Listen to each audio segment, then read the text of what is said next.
Our story begins before episode 1 of the series. Being tired and disgusted of the demons wreaking havoc on mankind, Kamado had enough.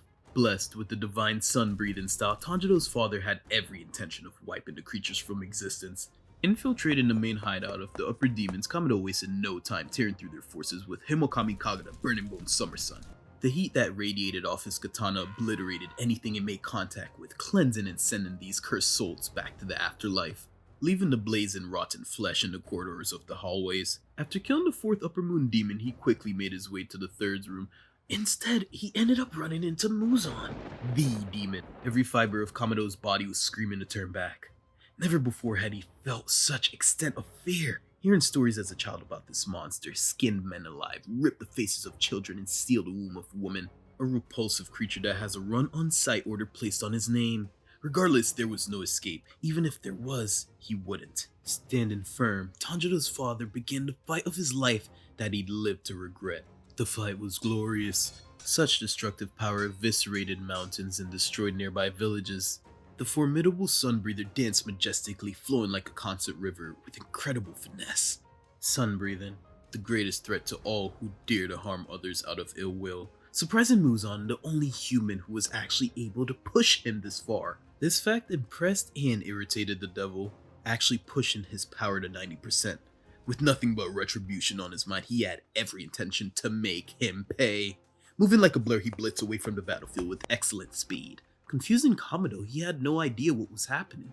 Analyzing the motives of his enemy, his heart came to a hard stop in realization. With no delay, he made his way back to his home as fast as his mastered breathing would allow him. However, he was too late. With his house torn down and scattered corpses of his loved ones, the broken man trembled before falling to his knees. Closing his eyes tightly, regretting the actions which put his family in harm's way, he contemplated on deleting himself before hearing a faint cry. It was his daughter bleeding out. Immediately, like a flash, Muzan appeared in front of the Sunbreather. Bow before me and accept my blood.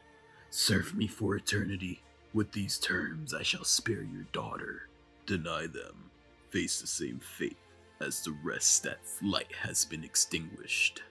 With no other choice, the Slayer became the demon after agreeing to this deal.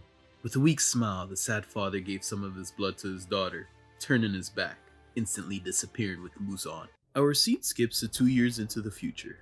Tanjiro's journey to become a demon slayer was completed a few months ago. The son of Kamado had been through a great number of challenges over the years after the shocking discovery of his murdered family. He had even helped in the defeating of an upper moon demon along the side with a flashy Hashira. Nevertheless, he was now in the hideout of the demons, the same very one his father was in. Currently, he was faced against the fifth upper moon demon.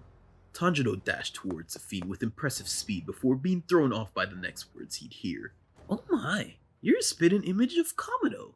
Wait, is that your father?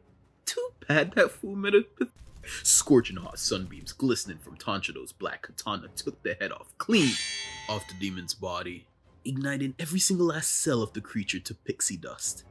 What the beast said got to the young boy. It broke him, so he snapped. He held his father in highest regard, the man that inspired him into becoming a demon slayer. No disrespect shall be tolerated. Regardless of this mention, young Tanjiro had to keep moving. Always forward, never turning back. Anything to find Kabutsuki and force him to somehow change his sister back to human. Just the thought of his wonderful sister not being able to freely walk around in the sunlight threw his breathing off for a second.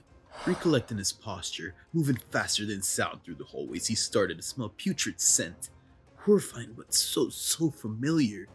Walking into the room of such presence, he found a man, standing with his back turned. It was foretold that you'd arrive. Tanjiro Kamado, my son.